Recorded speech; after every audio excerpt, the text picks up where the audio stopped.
right, Malika, I'm coming right back in here.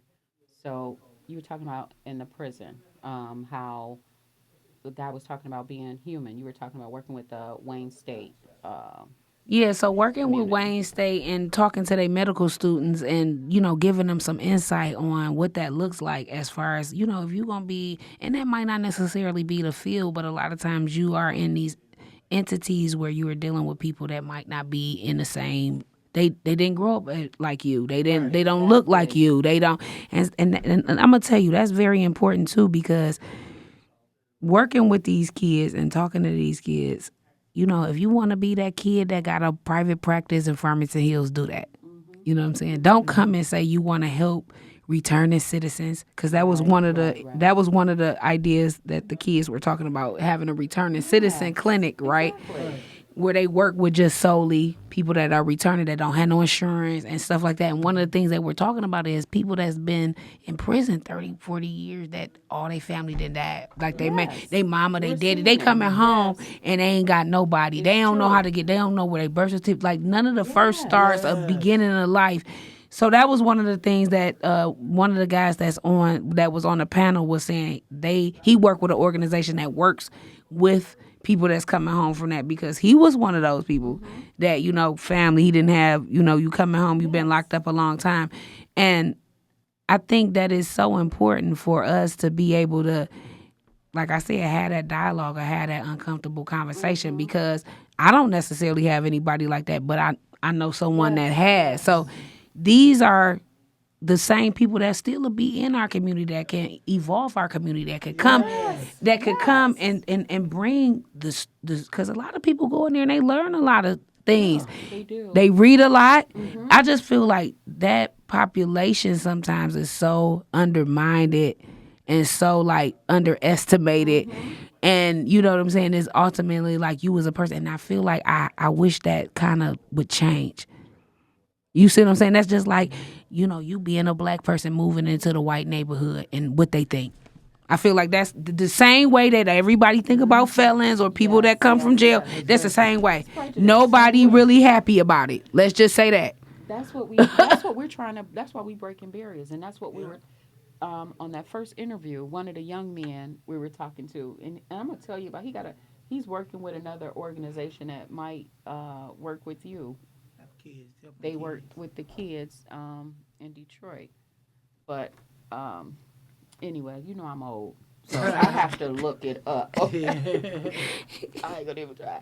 But dang, and I lost my train of thought. So I'm really old, and I'm menopausal. I'm taking all my Yeah, yeah, go. I got you. I He got you. helps kids too around the same ages. Okay. But he does kind of focus on young men. Mm. But they doing some good work too.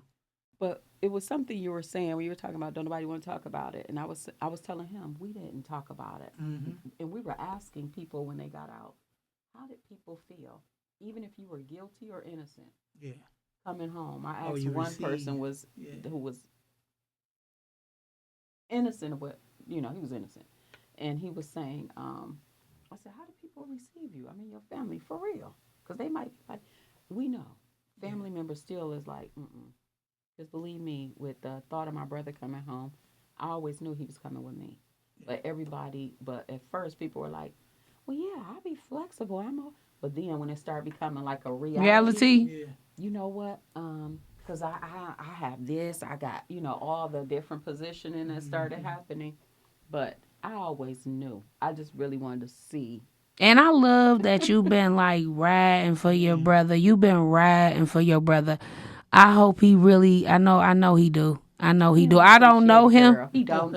He don't even know. It's like he appreciate a little bit, but we have to still go back and forth. I was telling Larry, like when he come home, I have to check him. Hope he don't come out here. He older than me, so but he still But got the just Arrested being like Development. how she always been kind of an advocate for him. I don't even know his name. Carrie Jordan, one Oh, eight nine five oh, three look, six. look. See, she know it like his phone Oh number. man. And so I just always knew she always advocated for him and always was, That's always been like one of her passions of why she wanted to do some of the things that she wanted to do. And a lot of times what I notice with nonprofits and with founders is a lot of times it's a personal story behind it. Yes. Absolutely. And they can absolutely. resonate with it. And so it's kind of like you see the need there and you like, how can I, and or you look at your own situation and be like, if this was implemented, then this could have been, Yes. I know this probably, and I feel like that, like me being a teen mom and all of that, if I never had nobody asking me like, hey, do you want to go to college or do you want to learn a trade or you trying to learn how to do hair or nail? You want to go cosmetology school? Like, what is it that you want to do? Nobody never was intrigued with it. It was almost like you exist and just like, let me make sure that your existence is like, you eat and Yeah, you ain't. Basics. family be on so much. Our communities be on so much superficial type of engagement.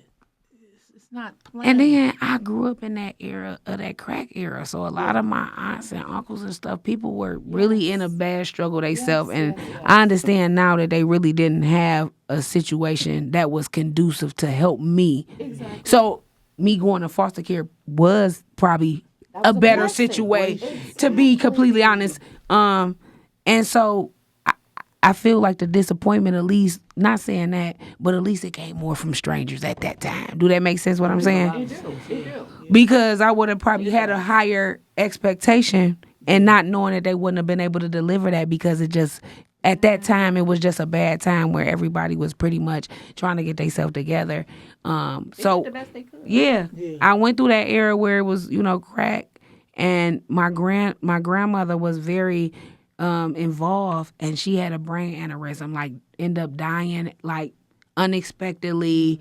Nobody was and was like the really strength that really held us together, and I want to say it pretty much crumbled all the way from there. I would say she was definitely the end of that glue, and like even me going to foster care and all that, I don't think I would have experienced that if she would have still been Yes, alive. Exactly. So Something else that we got to start talking about more is when that person that's the glue of the family and everything, who's ready to step into that spot? we don't Are we talk about it. preparing? Are we preparing people for the next level? Right. You gotta run. Sometimes you gotta run it like an organization for real.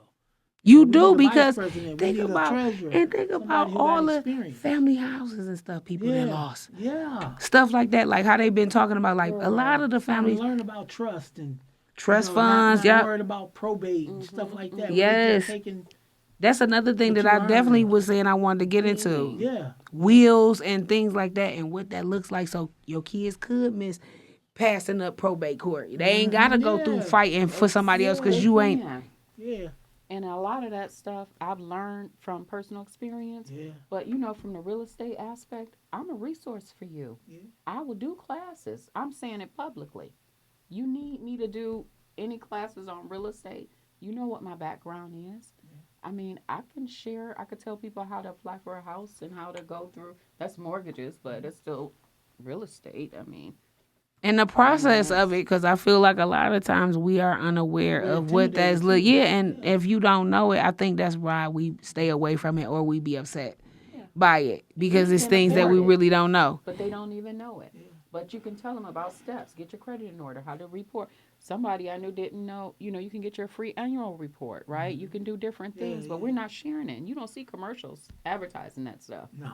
even though it's free, and it'll benefit everybody because Because of course they want the resources to be, it's there. But what they say, if you want black people to, put it in a book. yeah, Put it in a you want them to learn about it. That's Yeah. the old school. The new school, we read books. Yeah. Even if we do use And now it's so much stuff that's so at your fingertips. Yeah. Why not?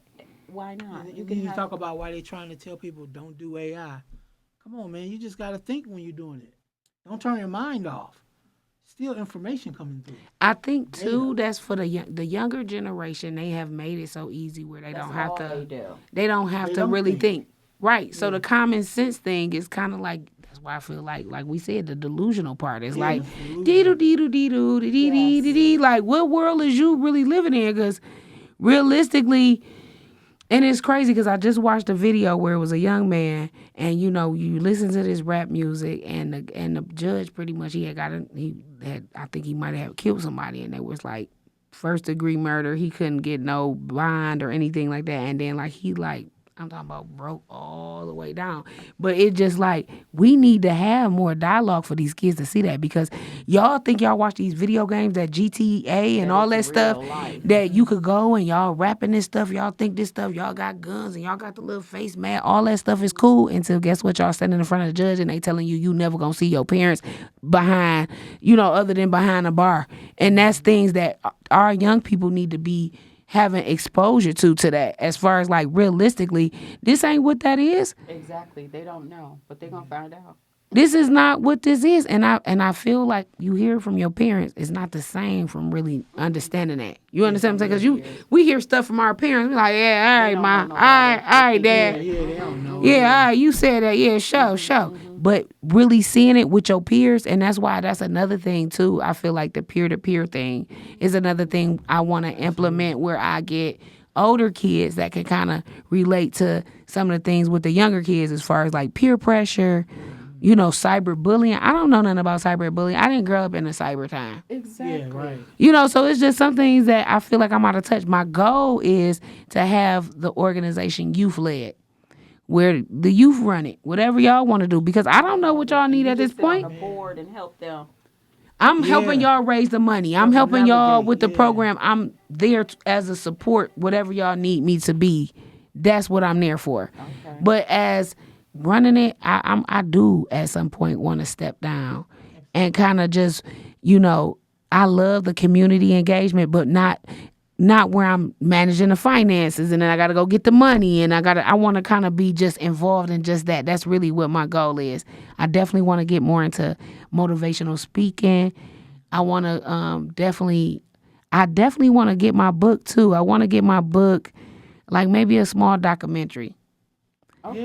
Yeah. a Tubi movie or You know, something they're like that. talking about Yeah. those vertical movies. Have you seen that? Mm-mm. I'll send you the link. People watching them on their But phones. Straight yeah, up. Yeah. Moving Forward series. That's the name of the organization. I wanted to look that up before Oh, I'm gonna okay. connect you with the guy Rainey. Okay. He's a Okay. youth. Ah, yeah. I think you can impact him. It's gonna be very good. Just a Okay. I'm connection I'm gonna down make. for it. Yes. All right. So we're about to wrap up. Malika, we can go all different ways Yeah, I in this know. conversation, okay? It's a never And ending it's an conversation. open, And it's a pleasure. So. Yes, of course. and it's an open invitation. Anytime you want to come back, if you have something going on and Oh, you yeah, think we can please. help amplify it or whatever, you're welcome. Okay. Yes, I appreciate that. But before we go, is there anything else?